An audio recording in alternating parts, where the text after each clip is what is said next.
নমস্কার সবাইকে, কেমন আছেন সবাই? নিশ্চয়ই ভালো আছেন, আমিও ভালো আছি। সবাইকে স্বাগত জানাচ্ছি বনানী বৈচিত্র্যে। তো সকাল সকাল চলে আসলাম রান্নাঘরে রান্না করতে। তো ভাতটা বসিয়ে দিয়ে আর এখন এই যে আমি বাইরের দিকে গেলাম। আসলে আমার এই বাইরের উঠানের এক পাশে কুমড়ো গাছ আছে, লাগানো নয়, আপনা আপনি হয়ে পড়েছে। তো সেই গাছ থেকে আর কি আমি কিছু ডগা কেটে নিয়ে আসলাম, ফুল তুলে নিয়ে আসলাম।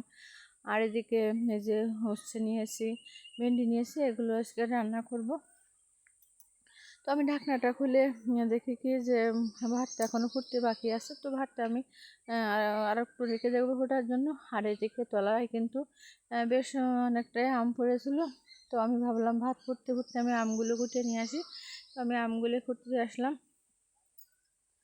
তো আমগুলো কুটে এসে আমি এদিকে ভাতটা নামিয়ে তারপরে আমি কিন্তু রান্না তুলে দিয়েছিলাম। তো এখন এই যে ভেন্ডি ভাজি করছি চিংড়ি মাছটা। আর পুরো রান্না দেখাতে গেলে কিন্তু অনেক বড় ভিডিও হয়ে যায়, তো আর তো ওটা আর দেখানো সম্ভব না। তো যাই হোক, ভেন্ডি ভাজিটা হয়ে গেছে, এটা আমি এখন নামিয়ে নিলাম। আর এখন রান্না করব কুমড়ো শাকের ডগা। তো কুমড়ো শাকের ডগা রান্না করতে করতে একটা কথা বলি, আমি কিন্তু দুদিন আগে সম্ভাব্য একটা ভিডিও দিয়েছিলাম। তো অনেকে দেখেছিল সেই ভিডিওটা, তারপরে দেখি ভিডিওতে আর কি দেখা যাচ্ছে না, কোথাও নেই সেই ভিডিওটা। কমেন্টে আসে শুধু, ভিডিওটা আর নেই। কেন এরকম হলো জানি না, কপিরাইট যে এসেছে তাও না, তো ভিডিওটা আর নেই। তো নেই তো কেন এরকম হলো, যদি কেউ জেনে থাকেন তাহলে বলবেন। তো তারপরে আর কি ভিডিও দেয়নি। তো আজকে ভিডিওটা দিলাম, জানি না কি হবে। তো যাই হোক, রান্না বান্না সব শেষ, আর এখন এই যে খাওয়া দাওয়া করবো। তো এই যে কী রান্না করলাম, ভেন্ডি দিয়ে যে উচ্ছে ভাজি, ভেন্ডি দিয়ে চিংড়ি মাছ ভাজি করলাম।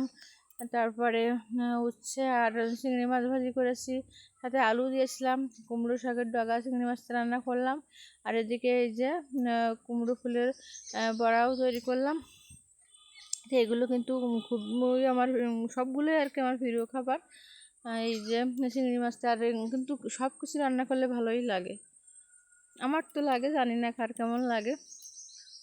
আর এরকমভাবে থালা সাজিয়ে নিয়ে খেতে তো আরোই ভালো লাগে। তো যাই হোক, এই যে এখন কিন্তু খাওয়া দাওয়া করব। আর এখন খাওয়া দাওয়া করে তারপরে যে কি করব ভাবছিলাম, তো বসে ভাবছি, মেয়ে ছিল পাশের একটা ননদ ছিল, লুডো বলছে আয় লুডো খেলে। তো আমরা সবাই মিলে এই যে লুডো খেলতে বসে গেছিলাম। আর অবসর সময় আসলে মহিলারা আর কি করবে, তো লুডো খেললে কিন্তু একটু ভালোই লাগে। তো যাই হোক, আজকের ভিডিও কিন্তু এ পর্যন্ত। তো এখনও যারা লাইক দেননি ভিডিওতে, তাদের বলছি লাইক দিয়ে ভিডিও দেখেন। তো সবাই ভালো থাকবেন, দেখা হবে পরবর্তী কোনো ভিডিওতে।